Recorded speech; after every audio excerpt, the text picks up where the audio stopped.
La gestión 21. Entonces busquemos acá la gestión. Tiene que ser la última. 2159, le doy editar. Nuevamente.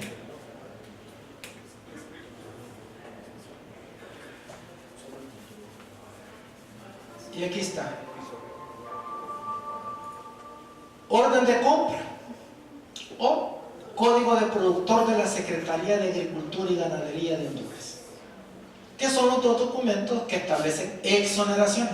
O sea, son productos que están grabados de acuerdo a la ley de impuestos sobre ventas, pero en virtud de otra ley específica les da exoneración, como el fomento al turismo, ¿verdad?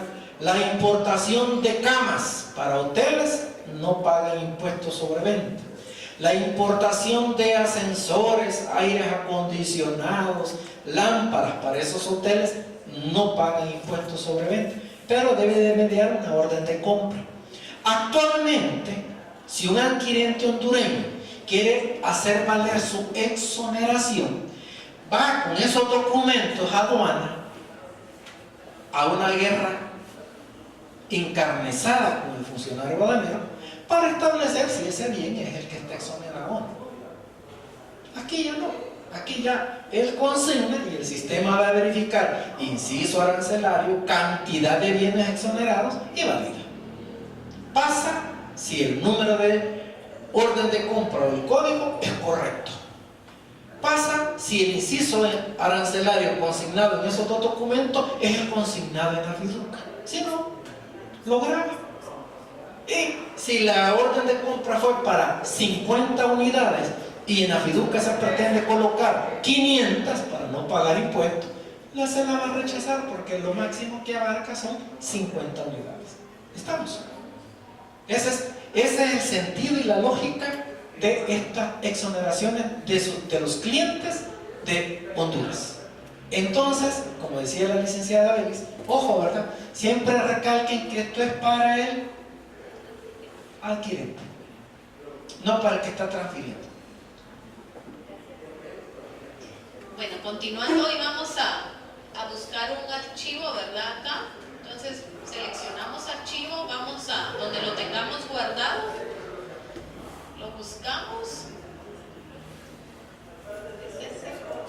le damos a abrir acá, y acá nos aparece ya el nombre, ¿verdad? O sea, si lo reconoció. ¿Qué le damos acá? La opción de cargar archivo. ¿Qué va a hacer el sistema? Nos va a cargar la cantidad de ítems que teníamos ahí, o si tuviera algún error, ¿verdad? Al momento del llenado nos apareciera ahí la línea X y columna tal, tiene un error, ¿verdad? Para que corrijamos únicamente eso. Esperamos a que nos cargue la información. Veamos el archivo.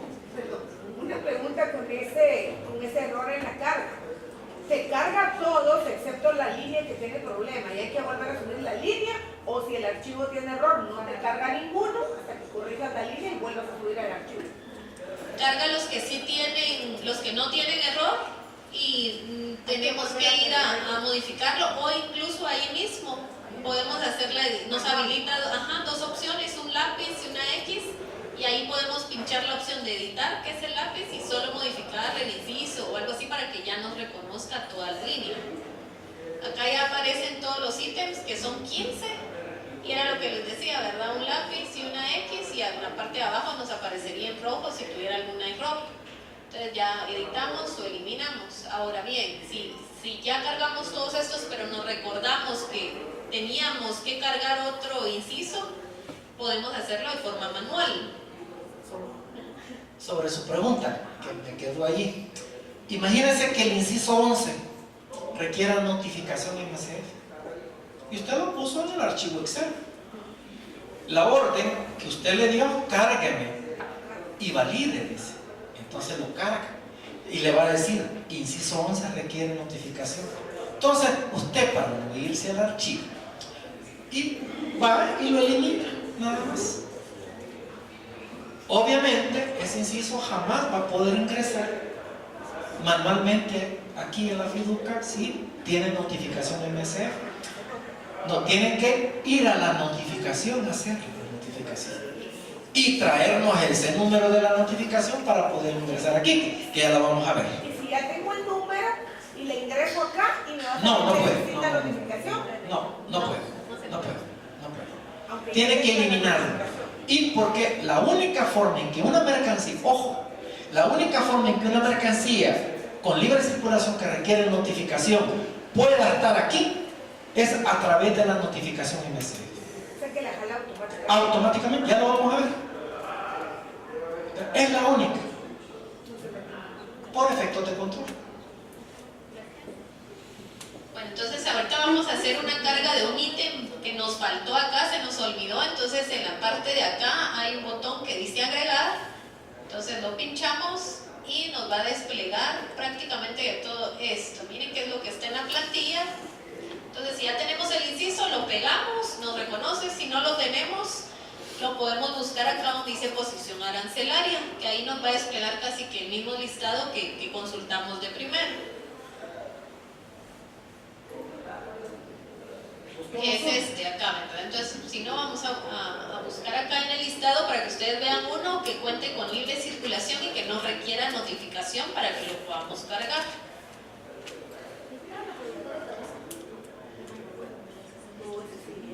Estos sí llevan porque están en naranja. Les tienen que ser los verdes y podemos ahí jalar cualquiera, ¿verdad? Solo por ejemplo, ¿verdad? Lo pegamos acá.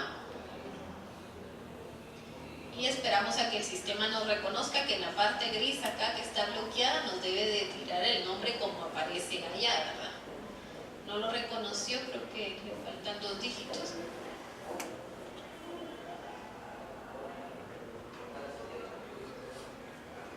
Ahí estamos. Entonces ya nos aparece.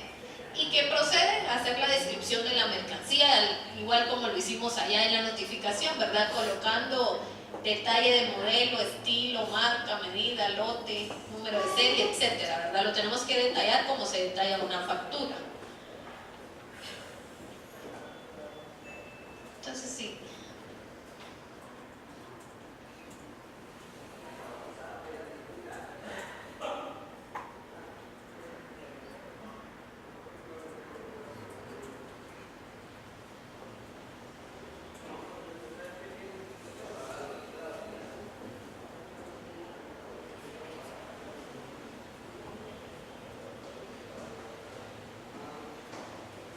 Cuando ya tenemos todo este dato de acá de la descripción, pues nos vamos nuevamente a la procedencia de los bienes.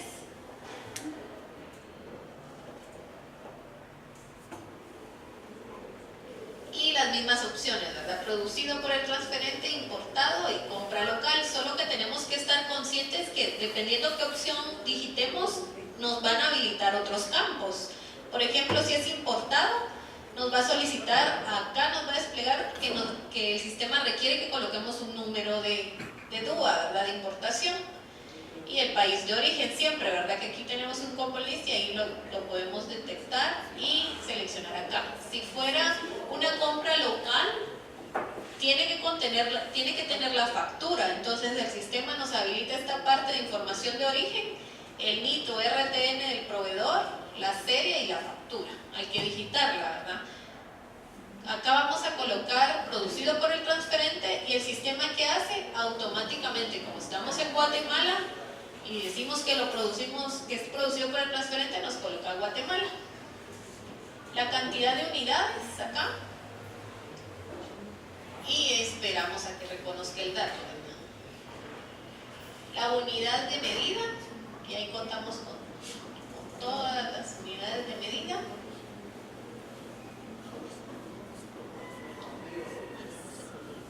Y colocamos el peso neto en kilos.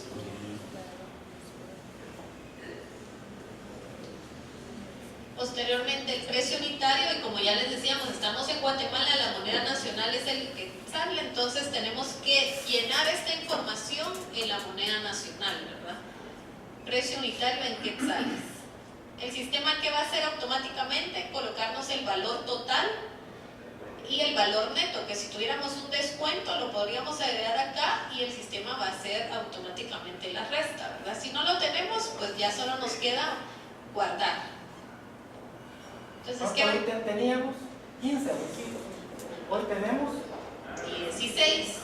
Entonces ya lo registró en la parte de abajo, en Laurel, y ahorita como ya prácticamente terminamos, solo nos falta cargar el ítem que sí requería notificación MSF, pues la copiamos de nuestro listado de notificaciones creadas. Una pregunta, ahí son cuestiones de forma, yo lo sé, pero a veces hasta eso cuestiona el contribuyente que no revisa. Si yo meto los 15 ítems en cierto orden, ¿el sistema lo ordena con alguna lógica o lo graba tal cual, en el mismo orden que yo lo seguiré? En el orden que yo voy grabando, por ejemplo, primero grabé la plantilla, me va a jalar esos como los tenía en la plantilla, en ese orden.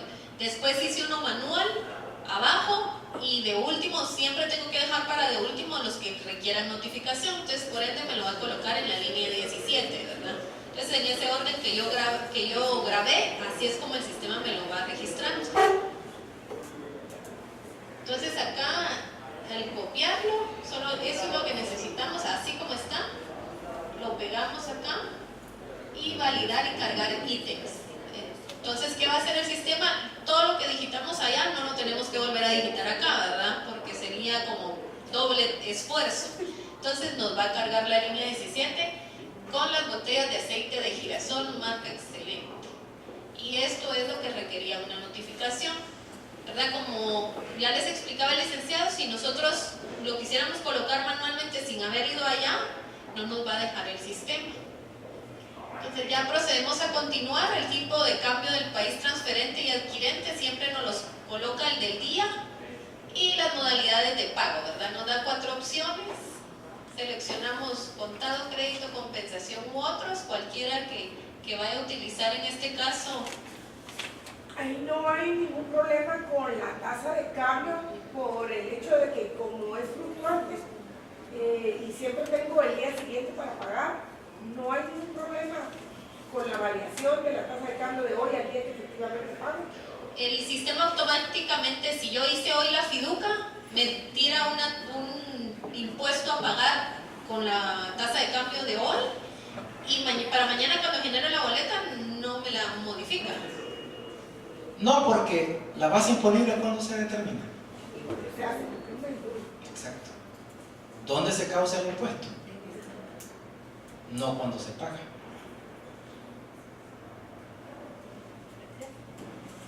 Bueno, entonces ya solo nos queda colocar la forma de pago, anticipado a la vista u otros, y ya nos vamos a la parte de totalización, que ahí tenemos 3 columnas. Esta última no se puede visualizar bien, pero la primera es en quetzales, en dólares y en lempiras, ¿verdad? Que es la moneda nacional de Honduras. Entonces oprimimos el botón de calcular y acá vamos a determinar y nos calcula los 3, ¿verdad? De una vez nos coloca los 3, ¿verdad? Y pueden ver que nos está haciendo los cálculos con la tasa de cambio de acá arriba. Y nos deja en blanco únicamente el valor del transporte, seguro y otros cargos, que era lo que explicaba la licenciada acá. ¿Cuándo se utiliza pago anticipado? En las opciones de acá, forma de pago de los bienes. Cuando me pagó antes de que le enviara el producto, ¿verdad? Estos son... cuando se dio un anticipo. Ajá, estas 3 opciones realmente son informativas para cómo le están pagando al transferente y eso, ¿verdad? Pero no es que vaya amarrado a algo que nosotros vayamos a verificar en el paso de frontera, ¿verdad? Solo es como un tema informativo de le pagaron antes, le dieron un adelanto, le pagaron al crédito, le van a pagar a futuro, etcétera, ¿verdad? Pero a él realmente lo que le interesa al adquirente es esta parte de acá del numeral 6, ¿verdad? Que es la parte del pago del impuesto.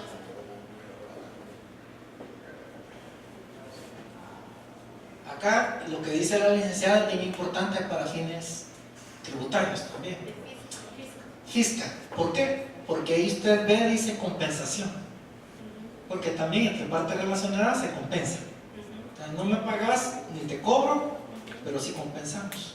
Entonces, esa es una forma de pagar entre partes relacionadas. Entonces, cuando se dé esta compensación, ojo, porque aquí la unidad de precios de transferencia tiene que actuar inmediatamente. porque por lo general las compensaciones no llevan rendimiento ni utilidades de promedio, solo van a valores de costo. Hay otro punto también ahí a aclarar, este solo es informativo para FISCA, por el decreto 37/2016, ¿se acuerdan? Y también para efectos de bancarización en el 20/2006, que 20/2006 dice que debe dejar rastro bancario. Entonces, por eso es de que dice ahí, bueno, ¿cuál va a ser su forma de pago? Si es al contado, técnicamente, pues, por bancarización debió de haber emitido un cheque o cómo lo va a estar pagando, qué sé yo. Si lo pagó anticipado, el cheque va a salir con una fecha anterior a la emitida de la fiducia. Y si es un pago al crédito, pues será posterior, ¿verdad? Eso es cuestión de analogía en materia de fiscal, ¿verdad, señores? Pero esto no es un factor determinante para el valor del impuesto en la fiducia, sino que esto es un parámetro de evaluación para fiscal, nada más. Gracias. Bueno, entonces como ya tenemos la totalización acá, era lo que les comentábamos, los valores del transporte, seguro y otros cargos son las únicas casillas que, como podemos visualizar acá, se pueden modificar, ¿verdad? Podemos hacer acá un ejercicio de, bueno, me está colocando el 10%, el 1.5, pero yo sí efectivamente tengo mis comprobantes, o sea, mis facturas, y no ese es el monto, ¿verdad? No es 20,000, sino son 10,000, por ejemplo, ¿verdad? Entonces lo podemos modificar acá y otra vez calcular, ¿verdad? Porque tenemos que volver a pachar acá y modificar acá el valor del seguro, por ejemplo, que sean, no sé, 1,500 o algo así, ¿verdad? Ustedes, siempre y cuando tengan los documentos de respaldo para que cuando llegue Fisca pueda comprobar eso.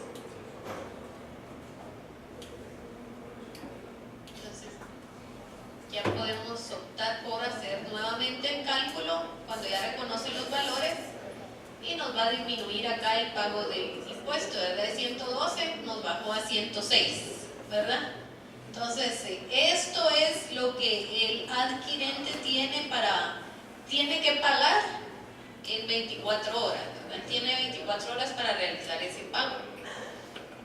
Acá podemos observar que nos hace un resumen en el numeral 7 de las notificaciones MSF que utilizamos en estas fiducas y acá nos aparece de una vez. Como todo está bien, nos vamos al numeral 8, que es la modalidad de transporte, ¿verdad? Que era lo que le explicaban, que ya aparecen las 3 modalidades: aéreo, marítimo y carretero. En este caso vamos a optar por carretero y vamos a colocar la fecha aproximada de la salida de las mercancías, que es uno de los valores que, si por alguna razón ya no salió en la fecha, pues podemos modificar. Nos permite colocar la fecha de hoy o fecha posterior, no para atrás. Entonces colocamos una fecha estimada, 14 por ejemplo, y acá nos la va a leer el sistema. Después una dirección exacta de donde vamos a despachar las mercancías. O sea, sería una dirección de acá de Guatemala, que de acá está saliendo, número, calle, casa, ¿verdad? Como dice acá, es exacta, ¿verdad? Entonces la tiene que colocar así. Nos pide un puesto intrafronterizo de salida y de entrada, que debe de ser el mismo, y obviamente solo nos aparecen los 3 que tenemos habilitados actualmente: Corito, Florido y Aguacaliente. Y el sistema nos jala el mismo que colocamos acá. Y una dirección donde van a recibir la mercancía, pero también debe de ser una dirección exacta, ¿verdad? La colocamos acá, igual departamento, municipio y todo, ¿verdad? Y esperamos a que el sistema reconozca. El último paso es la identificación del transporte y el conductor. Entonces acá habilitamos agregar para que nos despliegue toda la información y podemos digitar no solo una línea, ¿verdad? O sea, una vez estos datos, si nuestro producto llevábamos acá con esta fiduca 100 ítems y lo llevábamos en 2 camiones, entonces debemos de volver a agregar acá el dato de los 2, ¿verdad? Cada uno guardamos y posteriormente otro. Entonces ahorita vamos a digitar uno y acá bien dice específico que los datos deben de tomarlos de la tarjeta de circulación, que si colocamos un propietario y la placa no está a su nombre, no lo va a registrar. Si está inactiva, también nos va a sacar acá un mensaje en rojo y no nos va a dejar digitar esa placa y tenemos que cambiarla. Entonces acá nos aparecen todos los países, ¿verdad? De acá de Centroamérica, cualquiera podemos seleccionar.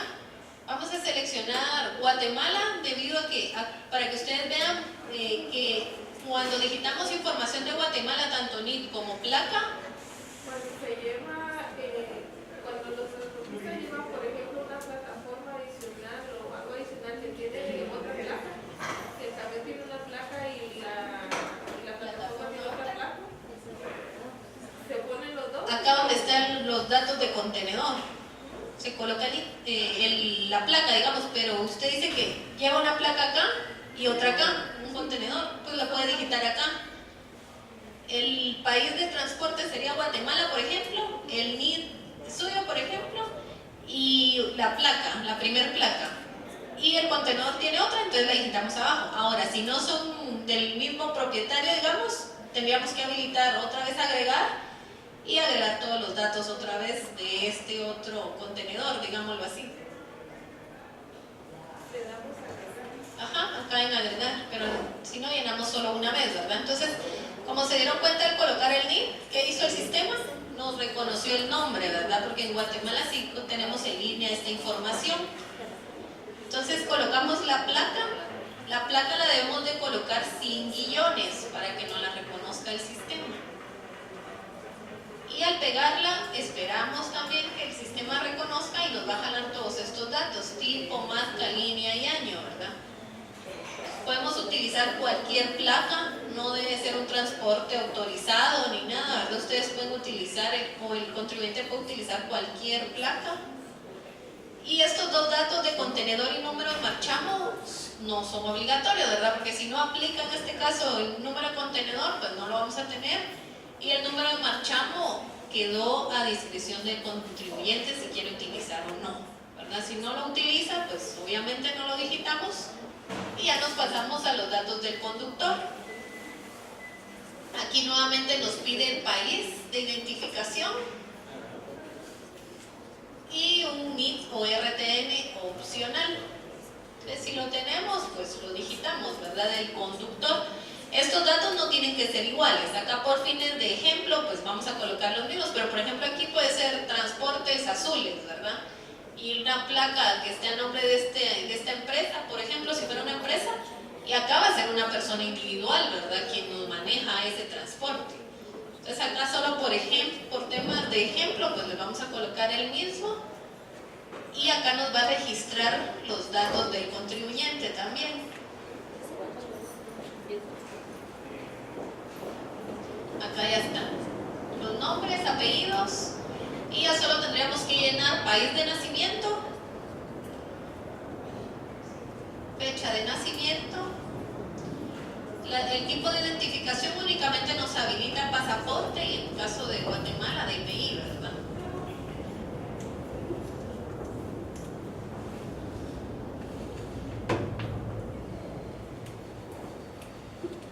El número de DPI en este caso.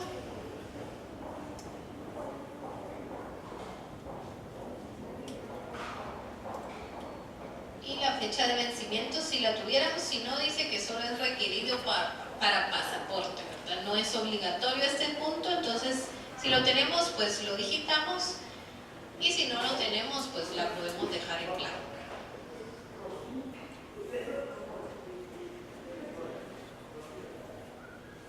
Y guardamos. Así.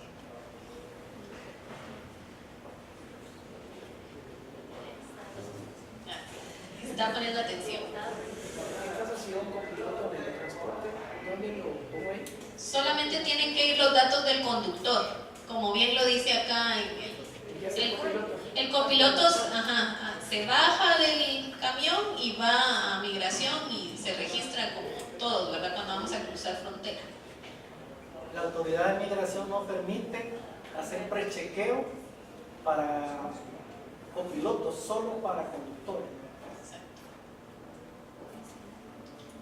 Porque esto se colocó no para que se vea bonita la fiduca que lleva el piloto, es para el prechequeo de ese conductor, porque de nada sirve de que vaya a la fiducia sin trámite, sin nada, si se tiene que bajar el piloto a hacer su trámite migratorio.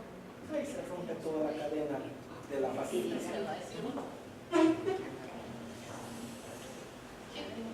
Una duda en el caso de que el transporte, no sé si se puede dar, pero que sea de México. Porque, por ejemplo, alguien que viene importa en una aduana con la frontera de México, el transporte es mexicano, ingresa a Guatemala, pero ahí ese producto ya nacionalizado y todo, lo quiere vender con fiducia a Honduras y el transporte sigue siendo mexicano, no hay opción, ¿verdad?